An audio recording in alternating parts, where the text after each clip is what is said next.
उद्धव ठाकरे गुट के नेता संजय राउत ने अब एक बार फिर से प्रधानमंत्री नरेंद्र मोदी की डिग्री का मुद्दा उठाया है। जी हाँ, वही मुद्दा जो अरविंद केजरीवाल पहले राग अलापते थे और अब विपक्ष के अन्य नेता भी राग अलापने लगे हैं।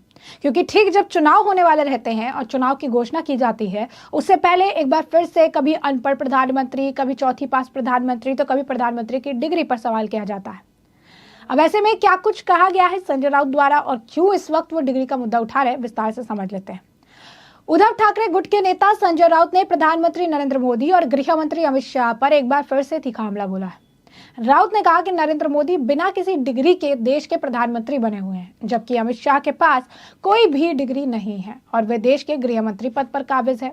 उन्होंने ये भी कहा कि राजनीति एक ऐसा व्यवसाय है जहां बिना डिग्री के भी लोगों को रोजगार देने का दावा किया जा सकता है। संजय राउत इन दिनों आगामी विधानसभा चुनाव के मद्देनजर विदर्भ के दौरे पर है। अब ऐसे में राउत ने प्रधानमंत्री नरेंद्र मोदी और अमित शाह पर कटाक्ष करते हुए कहा कि प्रधानमंत्री मोदी खुद को अजय समझते थे और सोचते थे कि वे विष्णु के 13वें अवतार हैं। वे रूस के पुतिन की तरह सत्ता अपने हाथ में रखने की इच्छा रखते थे, लेकिन विदर्भ और महाराष्ट्र की जनता ने उन्हें चुनौती दी। उन्होंने ये भी कहा कि नागपुर के लोगों ने लोकसभा चुनाव में निजी संबंधों के कारण नितिन गडकरी को चुना, लेकिन इसके बावजूद देश में अब ऊपर से नीचे तक भ्रष्टाचार का बोलबाला है। हालांकि लोकसभा चुनाव के नतीजों के बाद स्थिति में कुछ बदलाव आया है और राउत को भरोसा है कि विधानसभा चुनाव में भी तस्वीर पूरी तरह बदल जाएगी। राउत ने नागपुर में बढ़ती बेरोजगारी पर भी चिंता व्यक्त की और कहा कि यह स्थिति केवल एक संसदीय क्षेत्र की नहीं बल्कि पूरे देश की है। उन्होंने महाराष्ट्र में उद्योग के बाहर चले जाने पर भी सरकार की आलोचना की और कहा कि जो भी इस मुद्दे पर बोलता है उसे जेल में डाल दिया जाता है। उन्होंने खुद पर भी झूठे आरोप लगाकर जेल में डालने की कोशिश का आरोप लगाया और दृढ़ संकल्प व्यक्त किया कि वे चाहे मर भी जाए लेकिन शिवसेना नहीं छोड़ेंगे। तो अब देखिए कि चुनाव का माहौल है और चुनावी माहौल से पहले इस तरीके की बयानबाजी, इस तरीके की जो है चीज़ें जो है देखने के लिए मिलती है। और कहीं ना कहीं अगर आप देखेंगे कि प्रधानमंत्री नरेंद्र मोदी का डिग्री का जो ये मुद्दा उठाते रहे हैं, डिग्री का मुद्दा ऑलरेडी बहुत पहले सॉल्व हो चुका है। क्यों हम ऐसा कह रहे हैं? क्योंकि डिग्री वाले मुद्दे को लेकर कोर्ट ने भी चीज़ें कह रखी है। जुर्माना भी अरविंद केजरीवाल पर लगाया था और कहा था कि जो जानकारी जाननी है, जो जानकारी बेसिक ज़रूरत है, वो सभी वेबसाइट पे अपलोड किए हुए हैं। लेकिन ये मुद्दा उठाना कि कोई देश का प्रधानमंत्री कैसे बन गया, उसके पास ये डिग्री नहीं है, वो डिग्री नहीं है, तो हम आपको बता दें कि कोई ऐसा प्रावधान नहीं है कि एक पर्टिकुलर डिग्री लेकर आप प्रधानमंत्री या देश के मुख्यमंत्री बन सकते हो। यहाँ पर जनसेवा की भावना है और काफ़ी सालों की मेहनत है। क्योंकि अगर आप कहेंगे प्रधानमंत्री नरेंद्र मोदी की अगर पास्ट की भी बात की जाए तो वो पहले से कभी प्रधानमंत्री नहीं रहे, तीसरा कार्यकाल है उनका, लेकिन इससे पहले उन्होंने एक कार्यकर्ता के तौर पर शुरुआत की, फिर मुख्यमंत्री बने, उसके बाद प्रधानमंत्री बने और एक बहुत लंबा सफर जो है उन्होंने तय किया है और तीसरी बार कॉन्जिक्यूटिव टाइम जो है उन्हें चुनकर लाया गया है। इसके पीछे का कारण भी यही है कि जनता उनके कामों को पसंद कर रही है। लेकिन डिग्री की रिक्वायरमेंट अगर की जाए तो अब सवाल लोगों का भी यही है कि संजय राउत जो नेता है उनकी क्या डिग्री है, क्या उपलब्धि है। उद्धव ठाकरे को सिर्फ बाला साहब ठाकरे के बेटे हैं, इस बात को अगर हटा दिया जाए तो उद्धव ठाकरे की अपनी क्या पहचान है? उद्धव ठाकरे के पिता ने जो विरासत छोड़ी, बाला साहब ठाकरे ने जो विरासत छोड़ी, जिन्होंने कहा था कि कांग्रेस के साथ कभी गठबंधन नहीं करेंगे, आज उनके बेटे कांग्रेस के साथ गठबंधन करते हैं, उनका गुणगान गाते हैं, सारी चीजें करते हैं। उनके लिए क्या कहेंगे जिसका अस्तित्व ही नहीं बचा? उनके अस्तित्व को लेकर अब लोग सवाल कर रहे हैं, लेकिन वो व्यक्ति, उनके पार्टी के लोग जो है वो अपनी पार्टी को बचाने के बजाय प्रधानमंत्री नरेंद्र मोदी के डिग्री पर सवाल किए जा रहे हैं, जो बहुत ही ज्यादा बेतुका है। संजय राउत को और ज्यादा इस वजह से भी तकलीफ है। संजय राउत भी लंबे समय तक अगर आप देखेंगे जेल की सलाखों के पीछे थे। अब बाहर आने के बाद संजय राउत के बोल जो है वो बदल चुके हैं। अब संजय राउत जो है अलग तरीके से बात करते हैं, अलग तरीके से चीजें कहते हैं। प्रधानमंत्री नरेंद्र मोदी पर कह रही है कि उनके पास कोई डिग्री नहीं है, बिना डिग्री के उनका सारा काम जो हो जाता है, उनके पास कोई उपलब्धि नहीं है, बिना डिग्री के देश के प्रधानमंत्री बन गए हैं। एक और व्यक्ति है वो जो है बिना डिग्री के गृह मंत्री बन चुके हैं। तो ये जो है इनके द्वारा बयान दिए जा रही है मोदी पर। उन्होंने कहा कि डिग्री के बिना राजनीति में सर्वोच्च पद पर जो है वो नौकरी देने की भी बात कर देते हैं। डिग्री ना होते हुए देश का सर्वोच्च नौकरी पद पर उनके पास है। वही दूसरे नंबर के पद पर अमित शाह है, उन्होंने चिमटी ली कि डिग्री के बिना सिर्फ राजनीति में ही नौकरी मिल सकती है। यही नहीं, यहाँ पर संजय राउत जो है वो दक्षिण नागपुर के होटल में पार्टी द्वारा आयोजित रोजगार मामले को लेकर भी बयान देते नजर आ रहा, उसके लेकर भी उन्होंने काफी कुछ जो है कहा है, बातें जो है उन्होंने बताई है।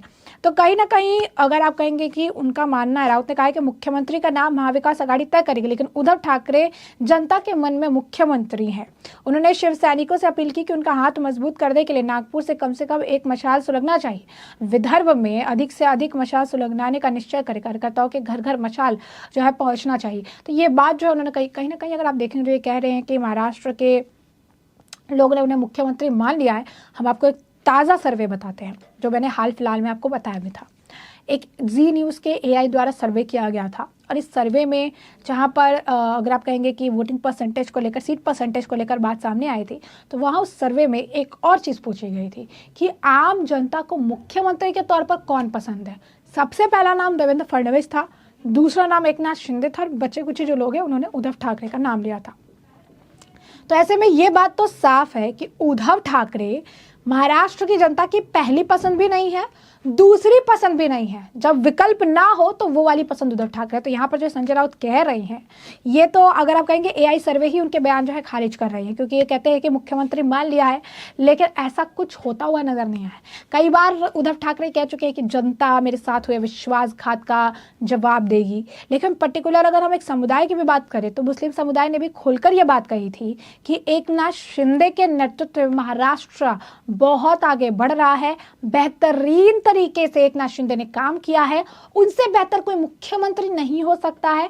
और मुस्लिम समुदाय के ही लोगों ने ये बात भी स्वीकार की है कि उद्धव ठाकरे से अगर मिलने जाते हैं तो उनके बॉडीगार्ड हमें साइड कर देते हैं, लेकिन एकनाथ शिंदे बर्थडे से लेकर किसी की मैयत तक हर जगह अवेलेबल रहते हैं, हर बार वहाँ मौजूद रहते हैं, हर बार जो है वहाँ पर आते हैं, लोगों से मिलते हैं। निचले से निचले स्तर का व्यक्ति, ऊंचे से ऊंचे स्तर का व्यक्ति, दुख हो सुख हो, हर चीज़ में वो वहाँ के यानी महाराष्ट्र की जनता के साथ खड़े पाए जाते हैं। तो अगर आप देखेंगे तो मराठी मानुस का जो एक सेंटिमेंट है वो एकनाथ शिंदे के साथ देखने के लिए मिल रहा है।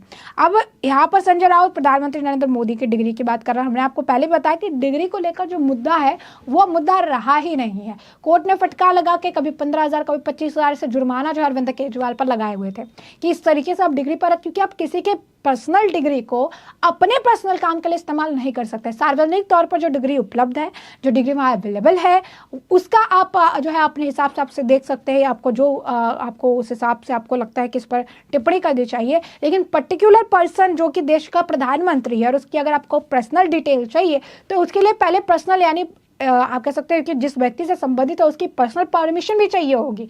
इसीलिए केजरीवाल को फटकार लगाई थी और अब संजय राउत भी इसी राह पर चलने लगे, क्योंकि जैसा कि हमने आपको कहा कि जब चुनाव होने वाले रहते हैं और मुद्दा कुछ नहीं बचता है तो विपक्ष पुराने मुद्दे को, जो गड़े मुर्दे रहते हैं, उन्हें उखाड़ कर ले आता है और उस पर बात करनी शुरू कर देता है।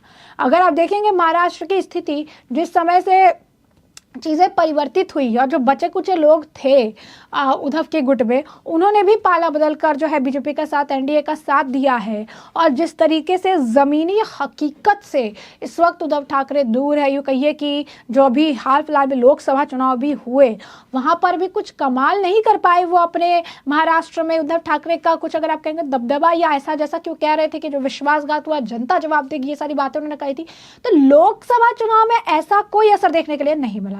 और यही कारण भी है बौखलाहट की कि अब होने वाले चुनाव से पहले एक बार फिर से पहले लोकतंत्र का कंसेप्ट चलाया गया, फिर से लोगों ने आगे बढ़ाया। अब विपक्ष के नेताओं ने अब एक नया फिर से राग अलापना, यूं कहिए पुराने राग को नए तरीके से अलापना शुरू कर दिया प्रधानमंत्री नरेंद्र मोदी की डिग्री, अमित शाह की डिग्री को लेकर। तो ऐसे में हमने आपको जो पूरा मामला है ये बड़े विस्तार से बताया कि पूरा मामला क्या है, और इस मामले पर अब आपकी भी जो राय हो हम कॉमेंट सेक्शन में कॉमेंट करके जरूर से जरूर साझा करिएगा। धन्यवाद।